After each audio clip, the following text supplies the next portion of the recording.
Can't wait to see an hour-long video rant overanalyzing every individual aspect of the video except the arguments you made and say nope, you are nitpicking and biased. I win, bye-bye. Whoa, whoa. Here I come. Oh, here I come. Oh.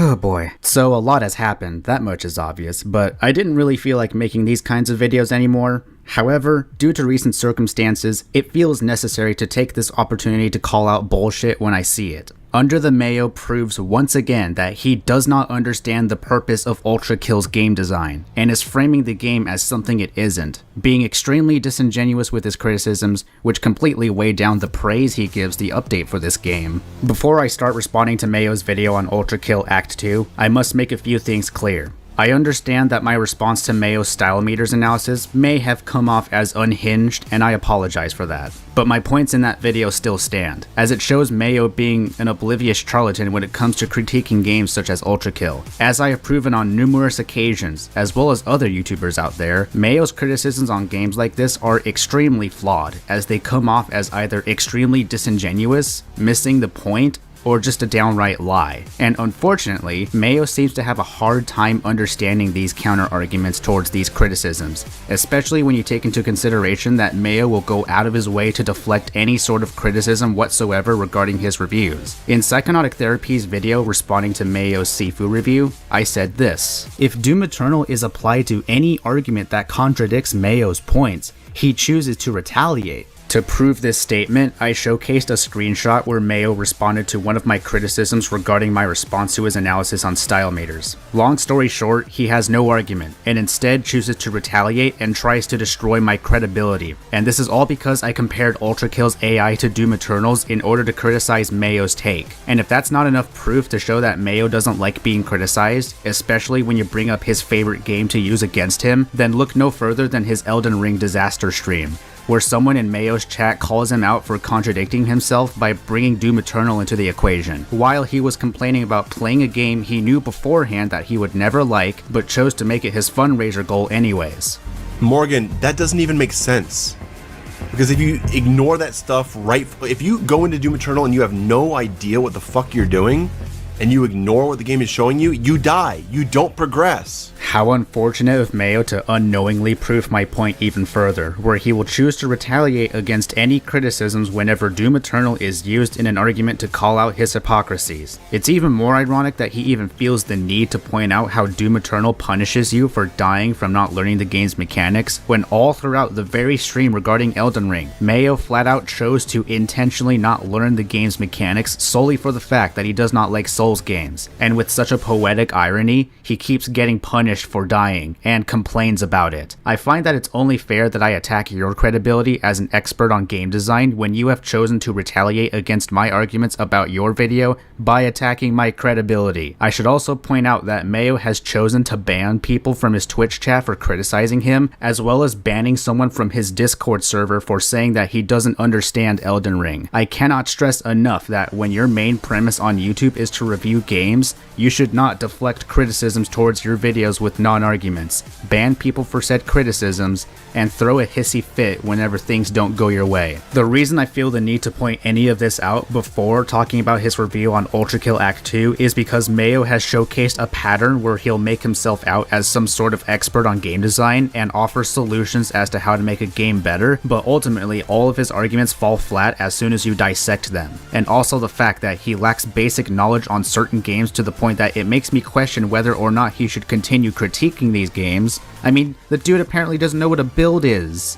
What build do you plan to make? I don't know what builds are. And my response to his style meters analysis was meant to showcase how Mayo has double standards regarding certain video games, and blatantly lies about key things, such as DMC5, where he makes a false argument that the Deluxe Edition forces you to play a quote-unquote sabotaged version of the game by giving you bonus red orbs. But like the oblivious charlatan that he is, he left out the very important detail that you can untick the orbs from your collection, which destroys his argument about how you're forced to play a so-called sabotaged version of the game. So the thing you should take away from all of this is that Mayo lacks basic knowledge of how certain games work, has double standards for certain games, especially in the context of style meters, and likes to create false arguments in order to downplay certain mechanics in games. Now, with all that out of the way, we can begin responding to Mayo's review on ULTRAKILL Act 2.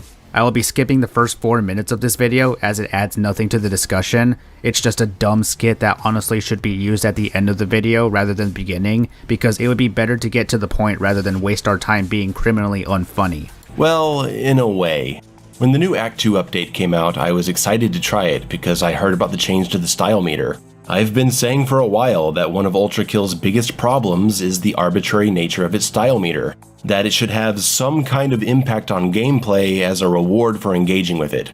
Before this update even came out, ULTRAKILL's style meter did have ties to what you did in the gameplay. Weapon freshness was already a mechanic within the game, and all the Act 2 update ever did was improve it. There's also the fact that ULTRAKILL's style meter encourages different moves, not only because it greatly affects how fast you rank up, but because they are incredibly useful mechanics that have proven to be significantly useful in killing enemies as quickly and as stylishly as possible. So in a way, ULTRAKILL's style meter was never arbitrary as you like to claim. It is, and always has been, a clear visual indicator that is there to judge you for your performance, and the different types of moves you perform in ULTRAKILL greatly affect the outcome of your ranking, and how fast you can complete encounters.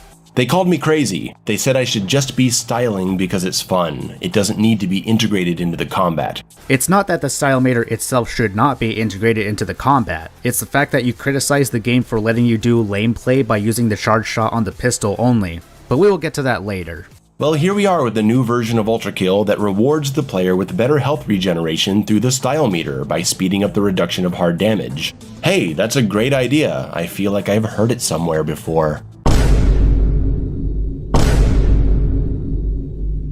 There's so many things you could do to make the stylish mechanics actually mean something. Maybe the style meter tied into a health regeneration system.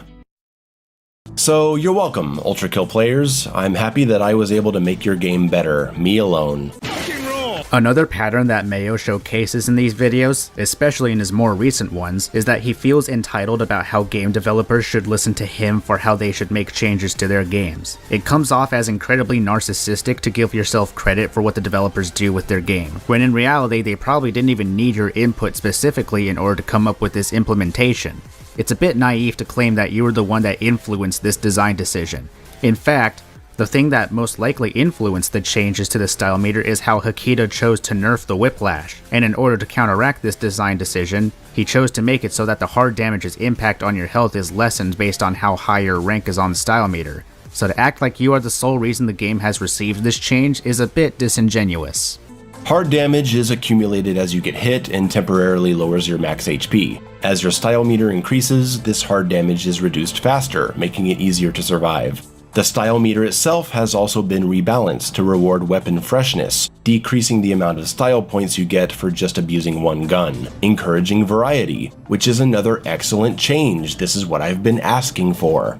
I personally still think the game needs a huge redesign to make ammo limited, with traditional pickups around the arenas and a style meter that regenerates ammo so you're rewarded with infinite ammo from a stylish performance. Because without it, the first 4 chapters of the game continue to suffer. It's still a runaway charge pistol spam fest for the most part.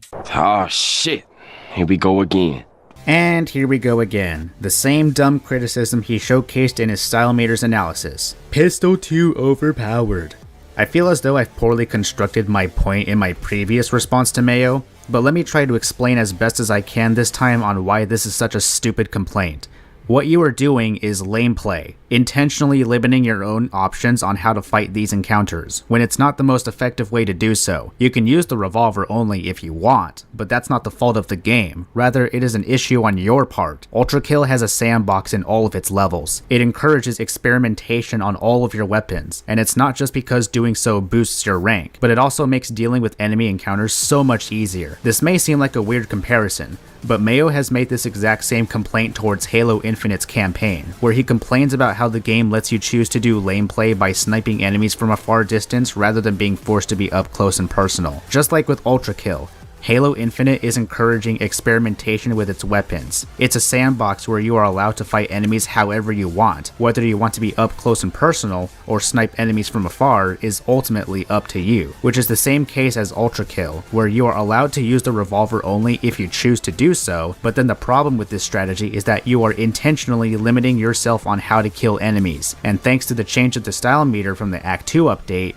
if you use a revolver only, you are making yourself more vulnerable to death due to how hard damage has been reworked. ULTRAKILL is ultimately about being creative with your attacks, which is why the style meter exists in the first place. And thus, when you intentionally limit yourself to just one weapon, you are limiting your creativity on how to complete levels. You yourself criticized people in the past for not being creative with their attacks in Doom Eternal, especially when it came to the Marauder. You yourself have given countless examples on how to deal with this enemy, and people praised you for pointing these out. But now when it comes to ULTRAKILL, you are becoming the same people in the past that you have criticized. Relying on one weapon throughout a giant portion of the game is not a good strategy, and it is not a problem with the game itself as you love to claim. Which brings me to my next point. Your suggestion for adding ammo management to ULTRAKILL is extremely flawed, because that's not how the game is supposed to be played. Adding ammo management to ULTRAKILL similarly to how Doom Eternal does it would make the game unreasonably harder, because it would incredibly limit your creativity.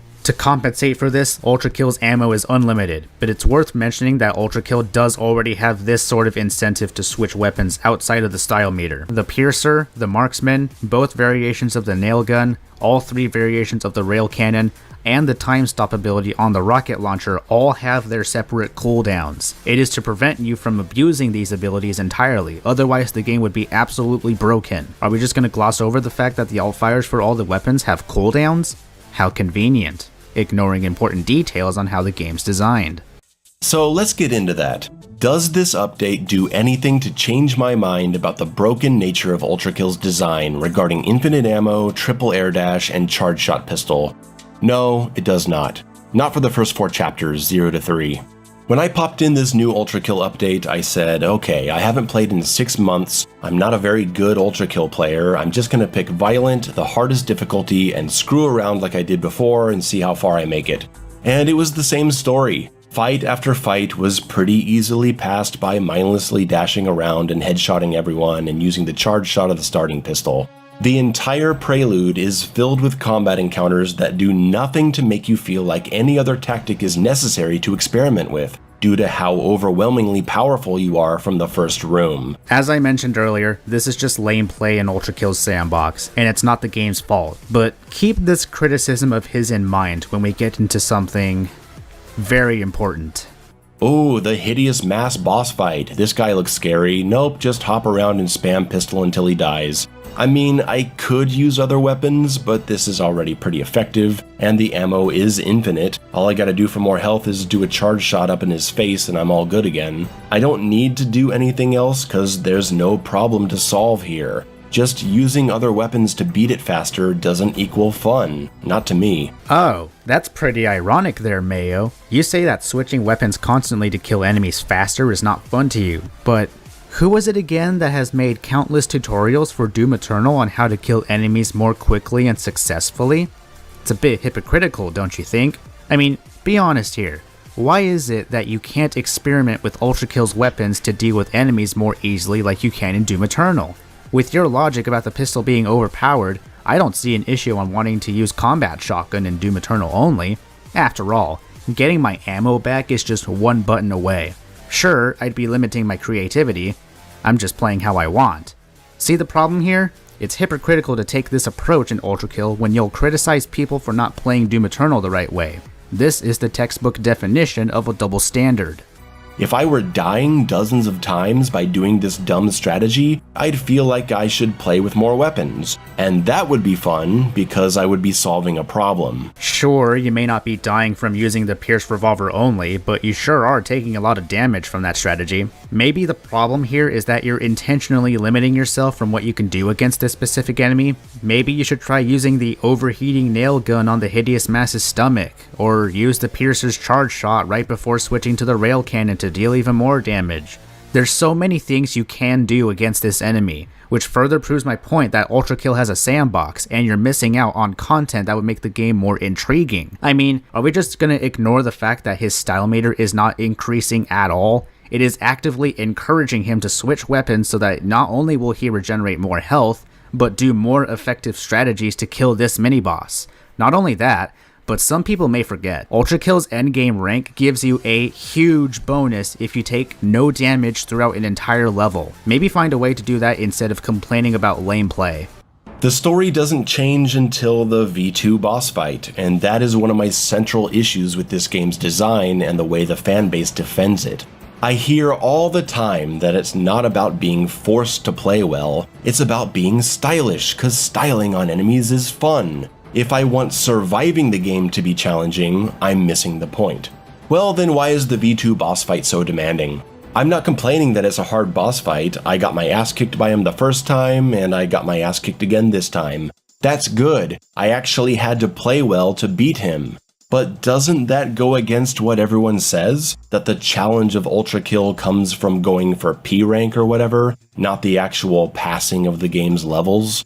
Is this supposed to be a hard skill-based game or not? If all you want to do is style on fools, maybe you'd be happy with an endless arena of enemies that just stand there not attacking, and you can style to your heart's content with no cumbersome challenges getting in your way. Okay. So, Mayo, you just proved my point correct that you don't understand ULTRAKILL, and that by relying on lane play with using the piercer only, you are not learning anything. See, think of the prelude as some sort of tutorial on how to play the game at its peak. When you start killing enemies, you are told how effective other strategies are, such as parries and interruptions. In the very next level, you are forced to buy the marksman pistol, where the game will teach you how coins work. Later on, you fight the swords machine, which not only gives you the shotgun if you beat its first phase, but also gives you a visual indicator that you can parry the swords machine's attacks. Then you're told how to use several mechanics with the shotgun, such as how it can pierce weaker enemies, projectile boosts, the other mod for the shotgun, and if you really want to test yourself, you can learn how to dash the moment you fire the pump shotgun at an overloading limit, or shoot a grenade from the shotgun and switch to the pistol in order to form a more deadlier explosion. Later in Limbo, you gain the nail gun, which showcases that it can be useful against specific enemies, like drones and malicious faces. Then you are met with street cleaners, which teach you the fact that not all attacks can be parried, but have to be avoided entirely, and then can be insta-killed by tossing a coin behind its back and shooting it. The Hideous Mass mini-boss is there to teach you about weak points on enemies in order to kill them more effectively. And then there's V2, which is basically the barrier to entry for new players. V2 is a very hard boss fight in the first playthrough because by the time you reach this boss, you are expected to have learned the game's mechanics, and it's expecting you to use your entire arsenal at its peak. The fact that you got your ass kicked on your second run through this boss fight directly proves my point that you are intentionally going out of your way to not learn what the game's all about. Creativity. V2 is a test on how creative you can be in order to defeat it as stylishly and as quickly as you can. You are basically failing that test by forcing yourself to stick to one weapon, and then expecting the same outcome when encountering V2. Which again, is the barrier to entry for new players. Intentionally ignoring mechanics from the game that can vastly help you go through levels much easier completely contradicts your ideology of how games need to push you into their systems through challenge. The challenge of ULTRAKILL is to be efficient, be fast, and be stylish, and potentially replay the game as much as you can to the point that you become literally untouchable, and gain a bonus for not taking damage. This is where I'll circle back to my criticisms towards Mayo's argument about how the piercer is an overpowered starting weapon. And it's also somewhat of a response towards his Challenge Matters video. ULTRAKILL does things entirely different than what Mayo expects. ULTRAKILL doesn't necessarily punish you for playing the game wrong, as I believe there is no wrong way to play it. Even if you may face consequences for sticking to one weapon, but rather, ULTRAKILL's niche is that it's testing you to see how creative you can be with your attacks. See, what I get from ULTRAKILL is that Hikita has designed this game solely around positive reinforcement. In other words, as I mentioned in my response to Mayo's style meters analysis, it's a psychological mechanic that encourages you to try out new things and see the outcome. The game is merely telling you that there are other ways that you can do these levels, ways that you may end up having a lot of fun executing. In fact, it actually worked in a way when Mayo was talking about this game in his style meters analysis. And I'll admit, now that I know how to play ULTRAKILL after spending hours in it, if I play with the goal of trying to get through the levels as quickly as possible and get a high ranking, I end up having a lot more fun. He admits in that clip that ULTRAKILL is fun to play when you set your goal to defeat enemies as fast and as effectively as you can, while getting a high rank in the process. But he still criticized it due to the fact he thinks that the style meter in the game was arbitrary, and because he feels like it's unnecessary since he could just stick to one gun. And the problem I have with this argument of his is that he points it out as an objective flaw with the game. It's not bad game design to let players do whatever sort of strategy they want, and not get punished for it. And yes, that includes sticking to the piercer. Ultimately, the game has an entirely different ideology rather than trying to push you into its systems through challenge. Instead, what it's doing is encouraging you to do techniques that prove to be a lot more useful. It's there to convince you that there are a lot more fun ways to play the game. The problem here is that you are choosing not to. You are intentionally ignoring the game's suggestions on how you can have more fun playing the game. You don't find it fun because you're choosing not to. Or maybe this is a case where ULTRAKILL is just not your type of game. If you left it at that and said ULTRAKILL isn't the kind of game you want to play because of how the game encourages you to have fun doing other things rather than forcing you to learn mechanics through challenge, that would have been fine.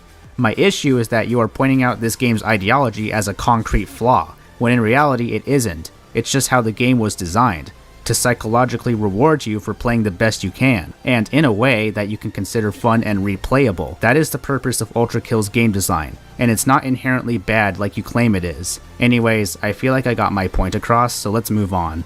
I, on the other hand, want the game to present a challenge overall, not just in an end-of-level ranking system. That's why I'm happy to see a difficult boss fight finally. It doesn't make me use every single option and tactic there are, no game is going to do that, but it pushes me to experiment a little more, and that's what a game needs to do. So, as I mentioned earlier, Mayo sticks to the ideology that a video game is required to push you to learn its mechanics through challenging gameplay, which is made very clear in this portion. He likes the V2 boss fight because it's hard and you need to experiment more with your weapons. I just need to get it more clear from here on out, because Mayo does like to push the narrative that this is a requirement for any video game in existence. But it's not inherently bad game design to encourage people to try out other things rather than being forced to. Mayo likes claiming that this is a very ineffective way to execute a game because there's no real incentive to do so, but this is not the case. If this style of gameplay was so ineffective as Mayo likes to claim, then he should try to explain to me on why ULTRAKILL is so beloved.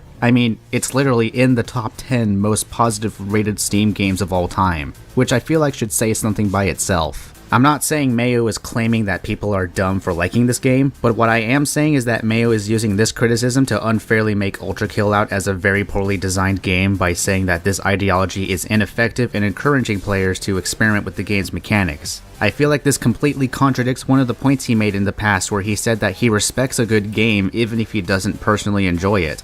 He says that he respects the game developer's vision, but when criticizing a game for how it's designed, he'll suggest that they should go against their vision and redesign something entirely. I feel like this comment from Pat Crane sums it up pretty well. There's a saying in writing that when you're in a workshopping group, you need to be careful about how you approach criticizing someone else's in-progress story, because you can inadvertently push them towards writing the story that you want to read rather than the one they want to write. This, I feel like, is what Mayo's review on ULTRAKILL Act 2 comes off as, since he basically wants ULTRAKILL in its entirety to get revamped in order to satisfy what he wants in a video game, rather than what the game itself is trying to accomplish. And that just ain't it, Chief. The problem is that the game does nothing in the levels leading up to this boss fight to make you feel like any real strategy is actually important. There are 5 stages in the Prelude and 3 stages in the Limbo chapter that hardly contain a sliver of demanding combat to make me stop relying on runaway charge pistol spam. Well, considering my point earlier about how your criticism of this game's design is very flawed, this comes off as more of a you problem more than an actual flaw of the game, because essentially what the game is doing for a lot of players is encouraging the strategies that you yourself have overlooked solely for the fact that you find it just as successful using nothing but the piercer. So again, the problem is that you're intentionally limiting yourself to what you can accomplish and find fun to play, because believe it or not, there are way more effective strategies against malicious faces. Like, you could parry its projectiles, you could go up close to the malicious face and quick swap both of your shotguns, and once you unlock weapons such as the nail gun and rail cannon, you could do other strategies with those weapons. That's the entire point of ULTRAKILL, as it may not force you to use its mechanics, but it encourages you to, since that's what the developer sees as a fun way to play the game. And then suddenly you're fighting the hardest enemy in the game that's treating you like you're already a seasoned veteran. That is not the hardest enemy in the game, Mayo. That is just the tip of the iceberg when it comes to ULTRAKILL's bosses. And since you like it when a game challenges you, like what V2 is doing with you right now, then maybe you should challenge yourself to get P rank on every single level in Act 1, and go fight the secret boss, Minos Prime.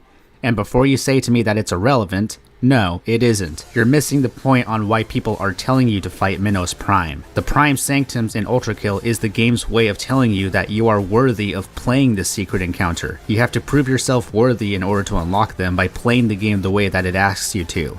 If you were given access to Minos Prime without learning the game's mechanics through experimentation, you are not going to beat this boss, period. So again, stop acting like the game's badly designed for not forcing you to use anything, but rather encourage it. It's like raising a child for 18 years and handing them everything in life, never asking them to do anything like cook, clean, work, fix something, and then suddenly kicking them out on the street and saying, "Find a way to survive or die, kid, good luck."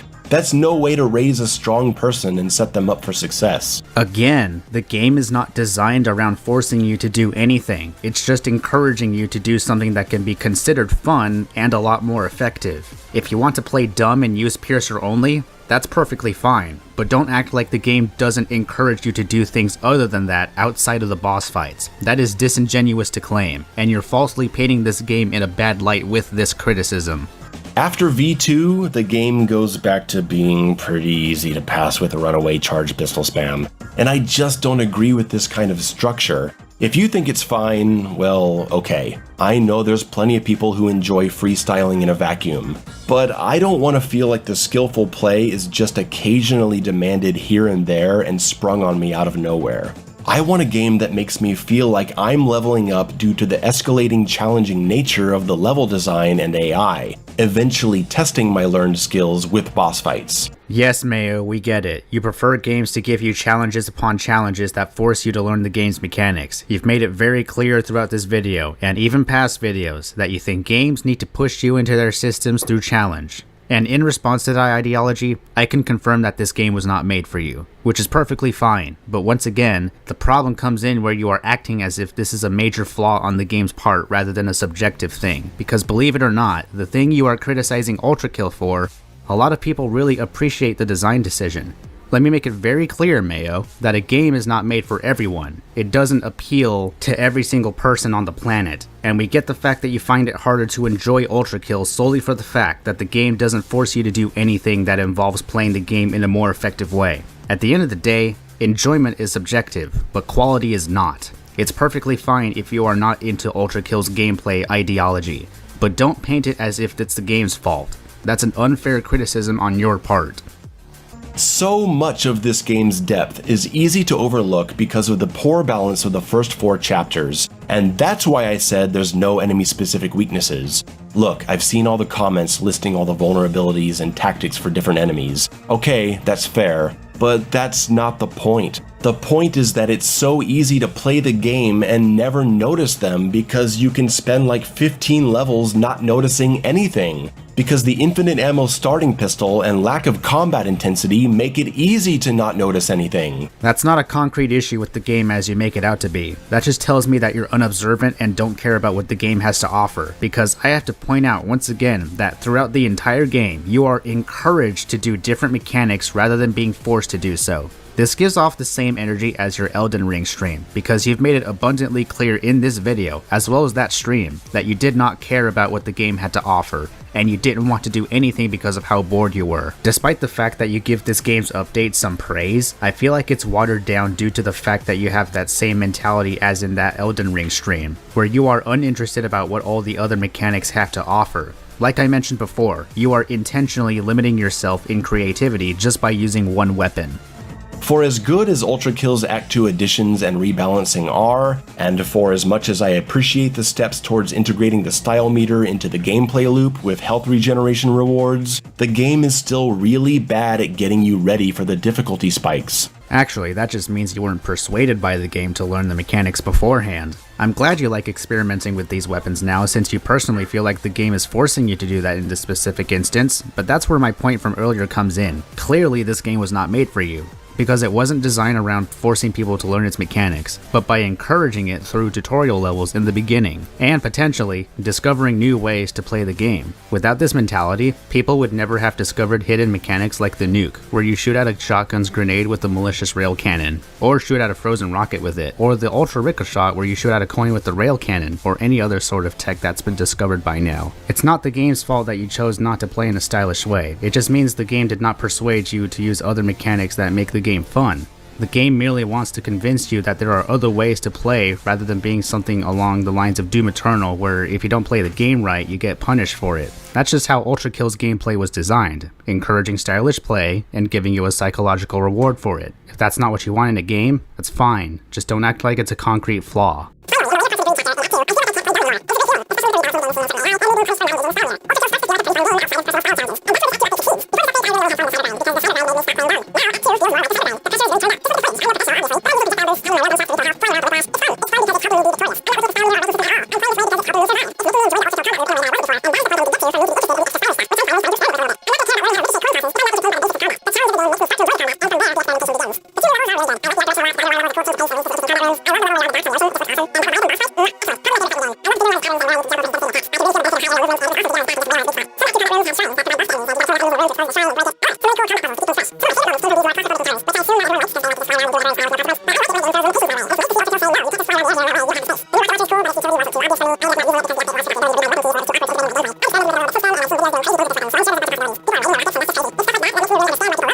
The Whiplash has been rebalanced to build up hard damage if you're abusing it, which is cool because the insane mobility it grants can definitely trivialize fights sometimes. This is something that I can actually agree with Mayo on, because I've heard several people argue that the Whiplash became useless because of how it was nerfed, when in reality I don't think that's the case. They clearly made this nerf because they knew people would abuse it, so I appreciate the design decision to nerf this mechanic. I don't see how the Whiplash became useless from this update. You can still pull off some really cool moves from it and use it to your advantage, and the nerf does not take away from that. So I agree with Mayo on this one.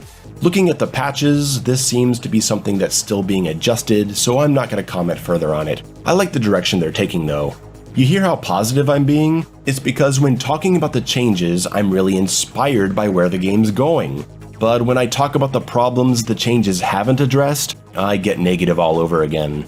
The first 4 chapters of ULTRAKILL still need serious work to lead the player up to the insanity of the later levels. Without that good pacing, a player can arrive at those later fights having learned nothing, and now it's like they're starting from zero just trying to make it through. If a player learns nothing from the first 4 levels of ULTRAKILL, that's entirely their fault, because throughout those levels, the game teaches you about how there are other more useful and fun ways to play the game rather than sticking to one option. So in this case, I feel like you're just projecting your own subjective issues with this game, and again, it's not a concrete flaw as you make it out to be. But that's basically the end of Mayo's review. The last part is him suggesting that ULTRAKILL should have ammo management again, which again I disagree with entirely because that would limit the creativity that ULTRAKILL provides. I'm not saying that it's impossible to implement the feature, it's just that I feel like it goes against the author's intent on what game they're trying to make.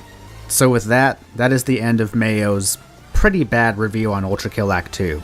The vast majority of the video was nothing but projecting his own issues with ULTRAKILL and making it out as if the game is badly designed, which I think is wrong. I think the lesson we should all gather from here today is that ULTRAKILL is not what Mayo makes it out to be. It's not a badly designed game because of how it doesn't force you to learn its mechanics through challenges, but it's actually a really good game because of how it encourages you to execute so many different mechanics through its sandbox, and in return, it gives you a psychologically satisfying reward in the end. But that's all from me. I hope I made my point clear enough about how Mayo should take people's advice rather than deflect and push this narrative that anything that doesn't satisfy him makes the game bad. It's just not a good way to review games. So, thank you all for watching, be sure to subscribe because I need clout.